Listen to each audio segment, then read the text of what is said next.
Bienvenue dans les montagnes au Vietnam et je me suis dit que c'était peut-être le meilleur endroit pour vous présenter ma monture. Je suis au Vietnam depuis 3 semaines maintenant et cela fait 2 semaines que j'ai acheté cette moto. Géographiquement, je vous mets une petite carte ici pour que vous vous repériez, mais en gros, j'ai atterri à Ho Chi Minh Ville et l'idée, c'est de remonter progressivement le Vietnam pour me diriger vers le nord, là où il y a des montagnes qui ont l'air très très sympathiques. C'est clairement le pays du deux roues. Clairement le pays du deux roues, du scooter notamment, un peu de moto, mais pas des grosses cylindrées. J'ai croisé quelques cylindrées, mais ce que je crois surtout, c'est ça. Et c'est la raison pour laquelle j'ai acheté cette moto. Je vais vous la présenter en détail parce que c'est l'objet de cette vidéo. Mais avant, pourquoi avoir acheté une moto plutôt que de la louer ?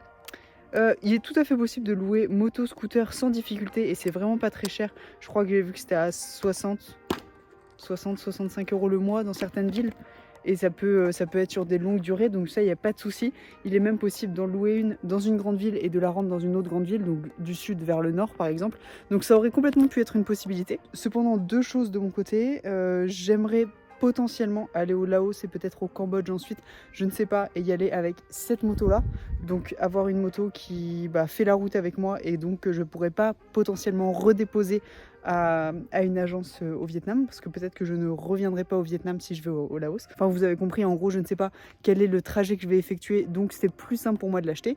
Et deuxième raison, je suis plus détendue à rouler une moto qui m'appartient, et si elle tombe, si elle casse, s'il y a un problème, c'est ma seule responsabilité, plutôt que d'avoir affaire à un loueur après, où on sait que les locations de véhicules, c'est toujours un peu complexe, surtout à l'étranger. Au Vietnam, tout le monde ne parle pas nécessairement anglais. Je trouvais ça beaucoup plus simple de l'acheter cash, d'en faire ce que je veux. Qu'est-ce que je vais en faire après ? Je vous dirai après combien elle m'a coûté, vous inquiétez pas. Qu'est-ce que je vais en faire après quand je vais rentrer en France ? L'idée n'est pas du tout de la ramener en France, mais bien de la revendre à sûrement un autre voyageur. Quand moi je serai à 5-6 jours de prendre mon avion retour pour la France, je mettrai une annonce soit sur les groupes Facebook, soit j'irai directement auprès de garages professionnels pour proposer de la vendre. Et l'idée c'est que ce soit pas une opération blanche, pas nécessairement de la vendre au même prix, parce qu'elle m'aura quand même été bien utile et bien utilisée pendant ces quelques semaines, mois ensemble, mais au moins de récupérer un peu d'argent pour que ça m'ait pas coûté grand chose. Mais après vous allez voir, c'est pas une moto qui coûte grand chose. Laissez-moi vous présenter ce petit bijou. Alors il s'agit d'une Honda Win. Attendez, je sors sa carte grise. Ça c'est une carte grise, c'est la carte grise de ma moto. Laissez-moi vous dire les informations qu'il y a dessus. Capacité, non, 124,5 cm3. Elle serait de 2018, je dis bien serait, je vous explique juste après. Tiens, c'est même pas écrit Honda dessus. Alors, je vous dis elle serait et c'est pas marqué Honda dessus, parce qu'en fait ce modèle Honda Win est extrêmement répandu en Asie du Sud-Est, et comme Honda vend énormément de ce modèle-là, il y a des copies chinoises qui se vendent aussi énormément sur ce modèle de Honda Win, et qui sont quasiment des copier-coller de ce modèle de Honda. Et il est fort probable que c'en soit un. Après, moi, j'ai demandé une Honda Win au vendeur qui m'a dit que c'était une Honda Win. Est-ce que ça change grand-chose ? La Honda Win est une moto increvable qui est hyper répandue ici et tout le monde a les pièces. La copie chinoise est peut-être un peu moins increvable, mais ça n'empêche que les pièces sont aussi trouvables partout et tous les garagistes du Vietnam ont l'habitude de ce modèle de moto. Donc peut-être que c'est une copie, peut-être pas. Carte grise qui n'est pas à mon nom. Mais je vous présente la moto et après je reviens en détail sur l'administratif. Hop, je retire mon casque. Ça, le casque, je l'ai emmené avec moi dans l'avion. Je l'avais avec moi à l'aéroport et tout ça. Ça, c'est mon casque français. Je vais le poser juste ici. Hop là. Alors, nous sommes évidemment sur un monocylindre. Racing Sport. Attention, c'est une moto extrêmement sportive, comme vous pouvez le voir à son allure. Ici, alors, il y a un problème, mais c'est pas le seul. Mon Clio est tombé lors du transport récent en bus, parce que oui, j'ai transporté ma moto dans un bus. Donc ça a été rafistolé vite fait, il faut vraiment que je m'arrête à un endroit pour le refaire. De même qu'à l'arrière, il y a eu un petit souci sur les clignots arrière, ça aussi, il faut que ce soit réparé. Mais bon, ça passe. Disons que le contrôle technique de roue moto est pas hyper existant au Vietnam, quoi. Donc au niveau sécurité, par contre, c'est particulièrement nul. J'utilise mes bras. Et je regarde mes angles morts parce qu'il me manque un rétro. Mais j'en ai un autre, celui-ci étant le plus utile. Le pas de vis ne fonctionnait plus, donc il faut juste que je rachète un nouveau rétro. Ça aussi pareil, ça devrait se trouver. En fait, je réalise que je vais vous montrer que des problèmes parce qu'à part le moteur, il y a très peu de choses qui fonctionnent. Mais ne jugez pas, c'est une moto qui roule. Ça, c'est ma caméra pour filmer quand je roule, qui vaut 2 fois plus cher que la moto, que j'ai juste installé là avec son système de trépied. Mon tableau de bord, si je l'allume, vous voyez ici que j'ai un rapport de vitesse engagée. c'est la seule chose qui fonctionne. Non, le bouton neutre fonctionne, mais des fois, il s'allume alors que je suis en première. Ça fonctionne, je crois. C'est quand je roule. Ça, c'est le phare quand je roule ou quand elle est allumée. Mais non, les voyants ici fonctionnent, ne sont pas toujours vrais, mais cela fonctionne. Alors que contour, vitesse et... Enfin, toutes mes aiguilles ne fonctionnent pas, quoi. Le quadlock, ça aussi, comme mon casque, comme ma caméra, c'est moi qui l'ai ramené de France. Et le scotch que vous voyez là, c'est juste parce que le guidon n'est pas assez épais pour faire tenir le quadlock. Alors du coup, j'ai bidouillé un peu ça pour pouvoir avoir un support de téléphone. Rétro, je vous en ai parlé, mais j'ai le second qui est ici. Démarreur électrique. Oh. Attendez. Là, j'ai trouvé ce que j'espère être le neutre. J'ai un kick, mais je ne sais pas utiliser le kick. Et c'est très bien parce que j'ai un démarreur électrique.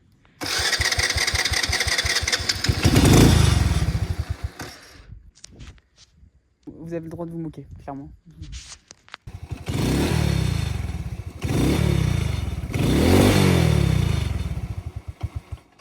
Voilà, elle cale extrêmement facilement.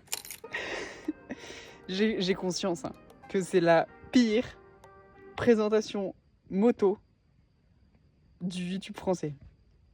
Honnêtement, dites-moi en commentaire si vous avez déjà vu une vidéo d'une moto qui était pire que celle-ci, mais on va en rire. On va en rire parce que tout va bien. Quoi d'autre? Ah oui, ici, je peux faire mon plein. Alors très important, c'est quand même une moto qui se soulève et qui peut être volée en 2 secondes, mais attention, il y a une sécurité pour faire le plein d'essence. Hop. Je mets à peu près 6 litres à chaque fois, ce qui me permet de faire 250 km en gros.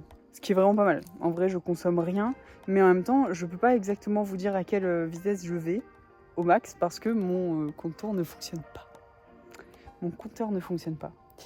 Ensuite, ça c'est bon, ça c'est fait. J'ai 4 vitesses. 4.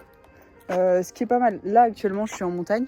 Vous pouvez voir, ça monte pas mal et tout. Avoir les 4 vitesses, c'est quand même bien pratique. Et en fond de 4e, j'ai quand même le sentiment d'avancer. Peut-être que je suis à 40 km/h, 50 km/h au max. Avec le vent dans le dos et la descente, je sais pas.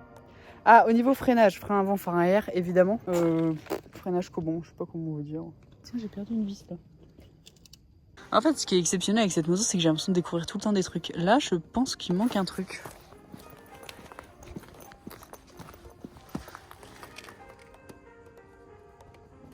Bah. Oh, je ne sais pas. Au niveau de l'assise, vous voyez une planche de bois? Bah, ça s'en rapproche fortement. Il y a un peu de moelleux quand même. Bon, ça, c'était là avant. Voilà. Ça, c'était là avant, mais on s'en fout. Et du coup, toutes les 1h30, 2h, la pause s'impose. Quand, lors des dernières aventures à moto que j'ai fait autour de la Méditerranée, avec la Transalp, je pouvais vraiment faire 5-6 heures où je faisais juste le plein sans descendre de la moto, je repartais et vraiment j'allais bien. Là, au bout d'1h30, 2h, c'est particulièrement difficile. Ah non, mais on rigole, mais j'ai un porte-bagages. Ça, très important, étant donné qu'il faut que je transporte toutes mes affaires du sud vers le nord du Vietnam. Donc porte-bagages, très important. Et ça, c'est le vendeur qui me l'a donné avec. En même temps, au prix où il me l'a fait payer par rapport à ce qu'elle est, il pouvait bien m'offrir un petit cordage. L'avantage de cette moto aussi, tu vois, c'est que comme elle est petite et légère, s'il y a le moindre problème de stationnement, vraiment, tu peux la déplacer extrêmement facilement. Ce qui fait qu'on peut aussi te la voler extrêmement facilement. Mais il y a tout un système de gardiennage, de parking, même en ville, sur le trottoir et tout ça, qui est développé au Vietnam. Et qui fait que j'ai pas de soucis ni d'inquiétude par rapport au vol. Pot d'échappement, la plaque est là. Et elle tient bien. Pareil, garde-boue avant. Garde-boue arrière, pardon. Garde-boue avant. Ça, nickel, tout va bien là-dessus. C'est évidemment une transmission par chaîne. Je pense que personne n'est étonné.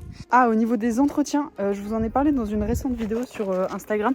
D'ailleurs, allez vous abonner si c'est toujours pas le cas. Au niveau des entretiens, le plus gros à faire, c'est clairement la vidange d'huile moteur qui, d'un forum à l'autre, d'une recommandation à l'autre, varie entre, il faut le faire tous les 300 km, tous les 500, voire tous les 600.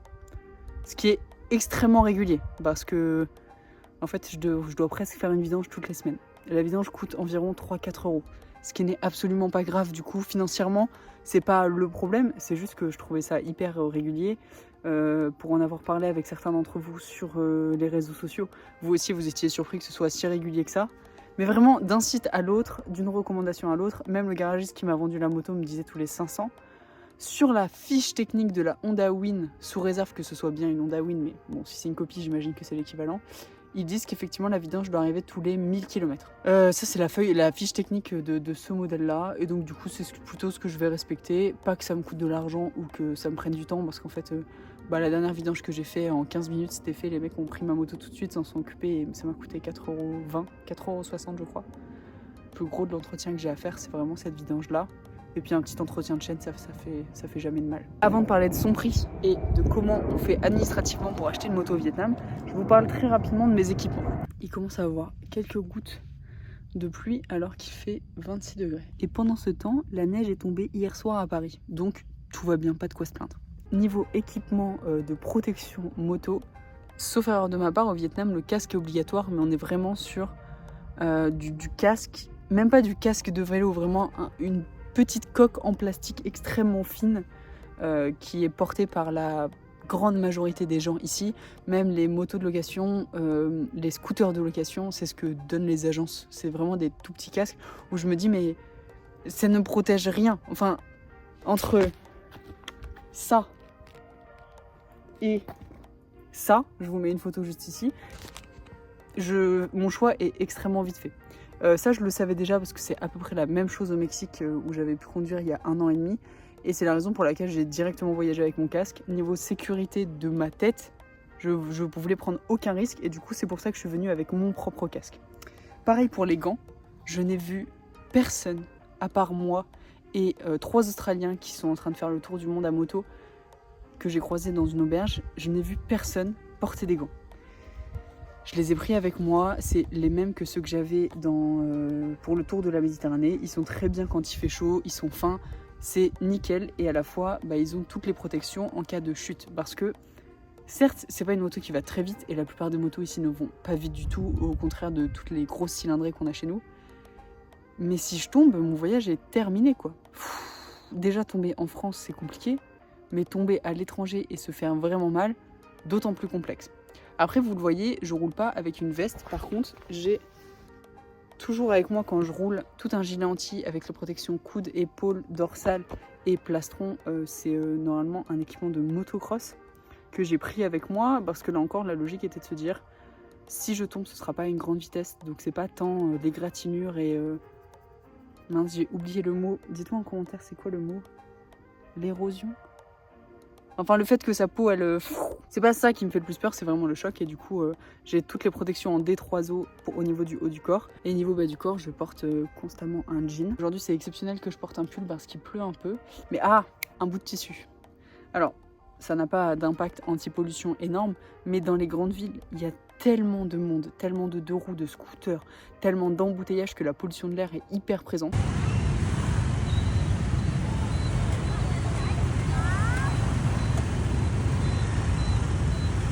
Je le sens, ça te fouette le nez et la gorge.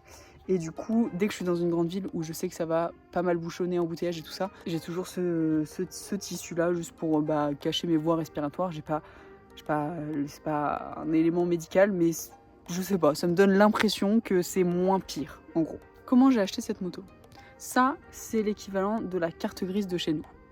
Mais l'administratif n'est pas l'équivalent de chez nous. Quand je dis chez nous, c'est évidemment la comparaison avec la France. En gros, sauf erreur de ma part, mais là encore, je vais pas regarder le détail de la loi vietnamienne, mais de ce que j'ai compris, un étranger ne peut pas acheter une moto au Vietnam et, sauf erreur de ma part là aussi, ne peut pas conduire au Vietnam s'il n'a pas le permis vietnamien. Il faut vérifier dans les détails, mais en grosso modo, je vous fais le point là-dessus. Donc, il y a une organisation qui se fait avec les étrangers qui souhaitent acheter... Oh, regardez, il est trop mignon ce papillon. Pardon. En gros, il y a un prête-nom sur la carte grise. Et c'est comme ça que se vendent les motos au Vietnam pour les étrangers. Je l'ai lu sur beaucoup de forums et il y a beaucoup de gens qui ont fait comme ça. Donc en fait, là, on peut voir le nom du propriétaire et c'est un prête-nom vietnamien. Donc une personne qui a prêté son nom pour faire la carte grise de cette moto qui est juste là. Et dans quelques semaines, quand je vais revendre ma moto, soit à un garage vietnamien, soit à un voyageur, je vais revendre avec cette carte grise-là qui sera toujours au prête-nom. Je sais pas qui est cette personne, j'en ai aucune idée. Mais voilà, la carte de la moto se vend de main en main comme ça et passe de propriétaire entre guillemets à propriétaire. Donc il y a un seul propriétaire administratif. Enfin voilà, vous avez compris l'idée quoi. factuellement pas légal, mais ça fonctionne comme ça. Et oui papa, si tu regardes cette vidéo, c'est pas très bien. Pourquoi avoir choisi cette moto là, alors que je vous l'ai montré, elle est quand même pas, c'est pas la meilleure moto du monde, plutôt que par exemple une Honda XR ou alors une moto grosse cylindrée. Oh waouh, le retour du soleil. Donc ce modèle-là et pas un autre parce que je voulais la jouer locale. Quitte à faire un road trip du sud vers le nord du Vietnam et peut-être la région de l'Asie du Sud-Est, et ben autant la jouer locale. Ne pas se la jouer européen qui arrive avec sa GS, mais bien se la jouer locale. Tout le monde roule avec ça ici, soit en scooter, soit avec des toutes petites motos cylindrées 125. Et donc, c'est des motos qui sont pas chères, facilement réparables, faciles à entretenir, au contraire des grosses cylindrées qui sont extrêmement rares. Et puis j'ai 26 ans, merde, oui c'est pas confortable, oui ça roule pas bien, mais autant profiter maintenant de mes capacités physiques entre guillemets à supporter le manque de confort et le manque de puissance et supporter cette petite chose. Ouais, vraiment en la jouant locale. J'avais vraiment très envie de la jouer locale. Alors, chose que je regrette au bout de 3-4 heures de route, parce que vraiment, il me faut 3-4 heures de route pour faire 150 km, ce qui est plutôt fatigant. Et c'est pour ça que sur certaines grosses étapes, vous l'avez vu sur Instagram, j'ai fait des étapes en bus. En gros, je peux mettre ma petite moto dans la soute du bus et on fait d'un coup de nuit 12 heures de route, ce qui me fait vraiment gagner du temps sur des routes qui sont pas forcément fun. Puis je trouve que ça a un charme, tu vois, de conduire avec... ce qui se trouve sur place, ce qu'on trouve sur place, de pas aller chercher le dernier modèle. Alors, j'aurais adoré avoir la dernière Transalp, là, celle que j'ai eue lors de mon dernier road trip. Niveau confort, j'aurais fait beaucoup plus de kilomètres, c'est sûr, beaucoup plus de kilomètres tous les jours. Mais là, je suis obligée de prendre mon temps. Le manque de confort et sa petite cylindrée m'oblige à prendre mon temps. Donc, c'est pas que l'opposé serait mal, c'est juste que je trouve ça cool aussi d'être capable d'aller sur... de la toute petite moto locale qui roule pas fort, qui est un peu cassée et ça a du charme aussi. Et enfin, dernière raison de cet achat, son prix. Elle m'a coûté, messieurs, dames, 330 €. 330 € tout compris. Avec toutes ces choses qui fonctionnent pas. C'est un peu cher. Par rapport à ce que j'ai vu sur des forums, elle aurait dû me coûter 250 €. Bon, 80 € de différence sur une moto, c'est pas énorme, mais c'est quand même un cinquième de son prix. Donc en fait, c'est beaucoup. Mais bon, on va pas la jouer comme ça. Je pense m'être fait avoir par le vendeur avec qui on parlait évidemment pas la même langue et qui parlait pas vraiment anglais. Et moi, je parle absolument pas vietnamien. Et il parlait pas français non plus. Je me suis fait vraiment avoir comme une naïve touriste. La négociation, c'est pas du tout mon truc. C'est vraiment pas quelque chose que j'apprécie, j'ai pas envie. Je considère que si en plus un professionnel me vend quelque chose, c'est parce que c'est un prix qui lui convient pour payer son travail et tout ça. Quand je vois le détail de la moto, et vous l'avez vu dans le début de la vidéo, quand je vois tous les soucis qu'elle a, tous les détails, le fait qu'elle cale sans souci, donc je dois sûrement avoir un petit problème au niveau des carbus qu'il faut que je règle et tout ça. Elle a trop de soucis pour être à 330 €. Normalement, on est plus autour de 250 €, vraiment 230 pour certains modèles. J'ai aussi du mal à croire que ce soit un modèle 2018. Bon, c'est pas grave. Ça reste une somme extrêmement faible par rapport aux motos qu'on achète chez nous. Donc si je la vends 200-250 € quand je repars, ce sera déjà très bien et j'aurais pas perdu beaucoup à la revente. Enfin ça, bon, je verrai parce qu'à tout moment, je trouve un garage où je peux réparer tous les détails et je la revends comme ça. Mais le prix de revente n'est pas important. Je vais la revendre parce que financièrement, ça fait partie de mon plan et j'ai besoin de retrouver cette somme-là quand je repars. Mais à 330 €, je me suis, je pense, un peu fait arnaquer, mais c'est pas très grave. Je crois vous avoir tout dit sur ma nouvelle moto et c'était une vidéo rapide que j'avais envie de faire naturellement sur la route, en montagne, au milieu de la forêt, des papillons et des singes. J'espère qu'elle vous a plu. Si j'ai pas répondu à toutes vos questions, n'hésitez pas à les mettre en commentaire. Je vais faire des vidéos sur ce road trip, pas une vidéo de A à Z, mais plus des parties qui vont être plaisantes, notamment le nord du Vietnam. J'ai très envie de vous faire une vidéo sur le nord du Vietnam. Puis ça, il y aura une vidéo sur mon YouTube. En attendant, tous les jours, je publie des vidéos, soit des stories, soit des réels, donc des montages de la route que je fais à moto ou de ce que je découvre au Vietnam sur mes réseaux sociaux, soit Instagram, soit TikTok. N'hésitez pas à aller vous abonner pour voir un peu le suivi au quotidien, si vous avez des questions sur le Vietnam ou autre. J'y parle pas uniquement de moto, j'y parle aussi un petit peu de voyage, de ce qui m'intéresse, de ce que j'y mange, parce que le voyage à moto, c'est pas que de la moto, c'est aussi tout ce qui va avec. N'hésitez pas à aller vous abonner là-bas, à vous abonner aussi ici sur YouTube. C'est la meilleure chose à faire, c'est gratuit en plus, donc n'hésitez pas à vous abonner, à laisser un commentaire. Et je vous dis à bientôt pour la prochaine vidéo. Salut!